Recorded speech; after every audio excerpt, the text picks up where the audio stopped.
Assalamualaikum warahmatullahi wabarakatuh. Perkenalkan, nama saya Fikri Ramadan dari Pendidikan Bahasa dan Sastra Indonesia semester 4 Universitas Balikpapan. Kali ini saya akan mencoba untuk mempresentasikan hasil observasi saya ke lapangan mengenai suatu usaha yang dimiliki oleh seorang pengusaha. Untuk sebelumnya, saya mohon maaf kepada Ibu Indah karena saya telat untuk mengerjakan tugas ini. Baik, langsung saya mulai saja ya. Jadi usaha yang sudah saya observasi ke lapangan yaitu usaha kerajinan rotan dengan nama usahanya yaitu Rotan Samudra.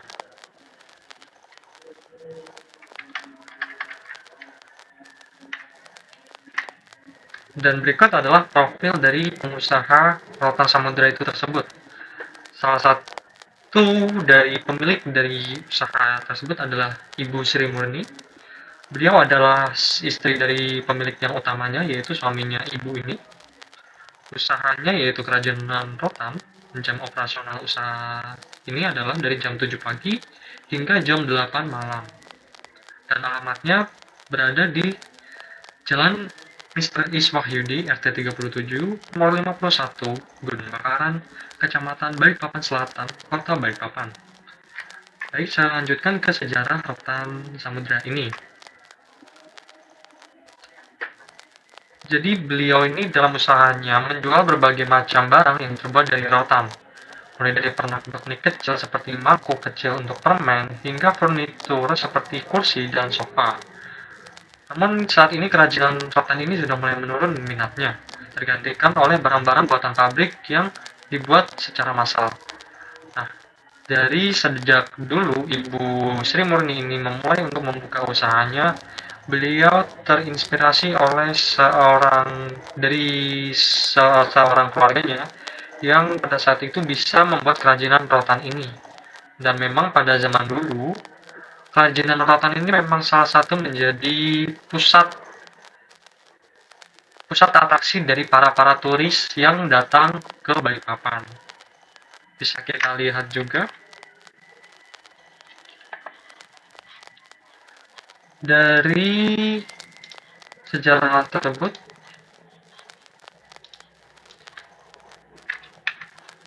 Jadi usaha Ibu Sri Murni ini berdiri pada tahun 2000. Pada tahun 2009 yaitu sekitar 22 tahunan lebih. Usahanya dimulai oleh suaminya yang mempunyai paman perajin rotan yaitu keluarganya itu. Dari situlah suami beliau belajar keahlian kerajinan rotan dari pamannya. Beliau mengatakan pada saat itu kerajinan rotan memang sedang lagi dicari oleh para pelanggan luar negeri. Maka dari itu, beliau dan suami berniat untuk membuka usaha kerajinan rotan ini.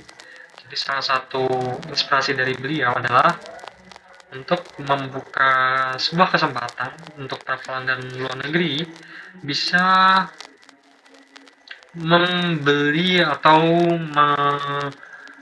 menikmati hasil karya dari salah satu budaya Indonesia ini, yaitu kerajinan rotan. Baik, mari kita langsung ke bagian pertanyaan ya. Pertanyaan ini sudah saya rancang sedemikian rupa agar tidak terlalu panjang dan bisa secara lurus dan menjurus gitu. Untuk pertanyaan yang pertama yaitu, kenapa ibu dan bapak lebih berminat untuk membuka usaha ini daripada usaha lainnya? Semua pertanyaan ini tentu saja dipertanyakan ke pengusaha ini ya. Dan beliau menjawab adalah, karena memang saat itu kerajinan rotan sangat dicari orang, dan kebetulan keluarga ada yang bisa buat kerajinan rotan, dan teman punya kenalan pemasok bahan rotan. Kayak kesempatan buka usaha itu sudah ada aja gitu mas. Jadi buka usaha rotan aja. Baik, pertanyaan selanjutnya yaitu, langkah apa saja yang digunakan ibu untuk menarik pelanggan sebanyak-banyaknya? Jadi jawaban ibu adalah, kebanyakan sih dari pelanggan itu sendiri ya. Biasanya mereka ngasih rekomendasi ke orang lain supaya beli di sini. Dari mulut ke mulut aja sih dulu itu. Tapi kan sekarang berubah ya. Sekarang serba modern, jadi mulai pakai Instagram dan mencoba iklan secara online. Pertanyaan selanjutnya yaitu, untuk bagian internal usaha ibu ini seperti apa? Jawaban beliau adalah, kalau untuk tenaga kerja, dulu pegawainya ada banyak, sampai 15 orang. Tapi, karena sekarang mulai kurang yang minat dengan rotan, jadi hanya satu.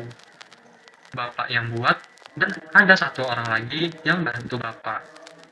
Jadi, itu juga salah satu upaya kita untuk tetap bertahan saat pendapatannya sangat jatuh, terutama di saat COVID kemarin. Lalu pertanyaan selanjutnya adalah, apakah dalam merekrut pegawai harus memiliki keahlian khusus? Dan jawaban beliau adalah, oh itu harus, karena memang usaha ini kan kerajinan tangan yang sudah jelas pakai keahlian dalam membuat rotan. Ya minimal ada basicnya lah, karena Bapak juga nggak bisa ngajarin terus kan, nanti yang ada malah menghambat pekerjaan Bapak. Baik, untuk pertanyaan selanjutnya yaitu mengenai keuangan ya.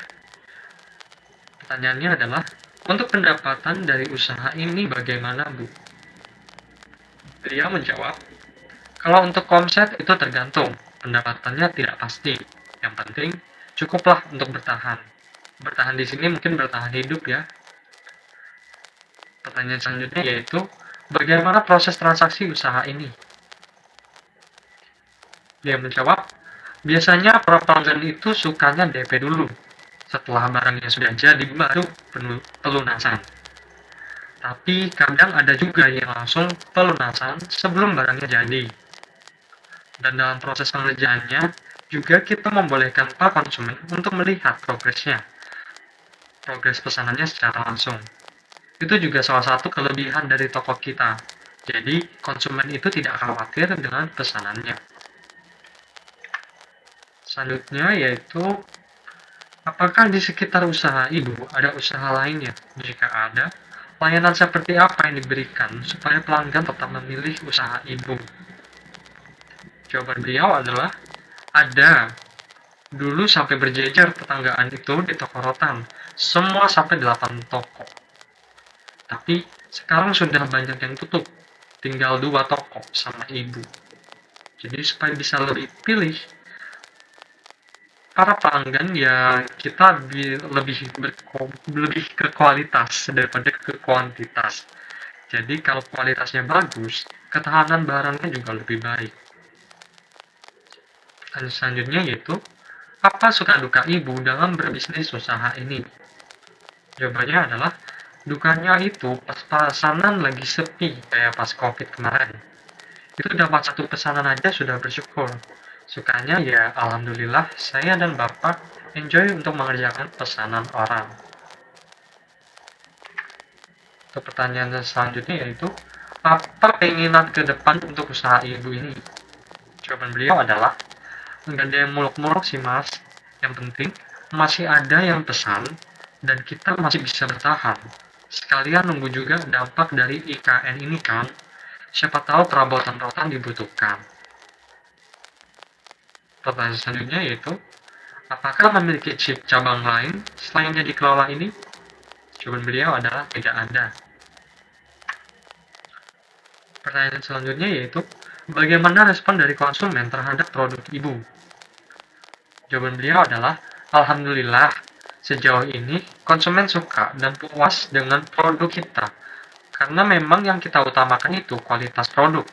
Jadi itu memang tujuan utama di produk kita. Pertanyaan selanjutnya yaitu, siapa target dari Ibu? Jawabannya adalah, kalau dulu pas awal-awal buka, itu para turis sama orang-orang asing yang ke Balikpapan. Mereka anggap buatan rotan ini kan menarik dan eksotik gitu. Beda aja gitu. Tapi lama-lama juga orang lokal ternyata banyak yang suka dan pesan juga. Biasanya yang pesan itu orang-orang yang baru tinggal di Balikpapan. Pertanyaan selanjutnya yaitu, ada kendala yang dialami selama menjalani usaha ini dan bagaimana cara Ibu untuk mengatasi masalah tersebut?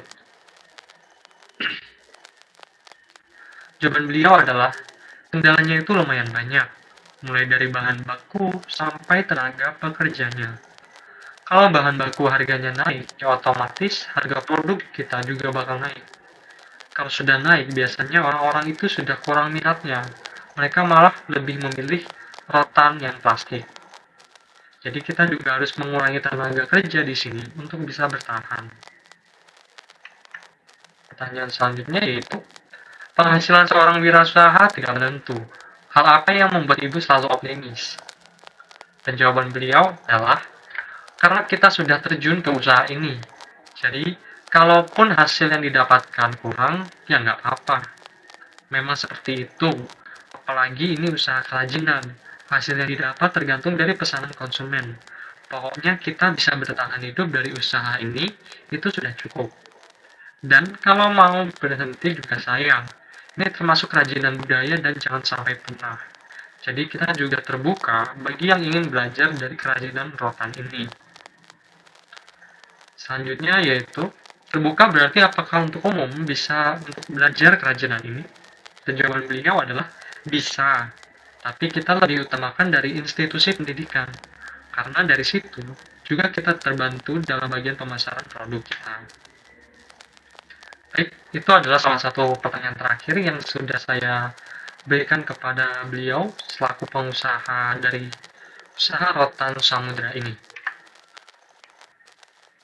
Jadi kesimpulannya adalah, jadi usaha dari Ibu Sri yang didirikan ini adalah usaha kerajinan yang bertujuan untuk meneruskan budaya leluhur, yaitu kerajinan rotan. Dalam usahanya, beliau tidak ada niatan untuk ekspansi karena tujuan beliau memang untuk bertahan hidup dengan usaha tersebut. Yang beliau inginkan untuk masa depan usaha ini adalah kesempatan yang lebih baik dalam meneruskan dan menyebarluaskan kerajinan rotan. Sekian, itu saja yang dapat saya paparkan dari hasil observasi saya ke lapangan dengan bersama Ibu Sri Murni selaku pengusaha dari Rotan Samudra. Saya ucapkan terima kasih.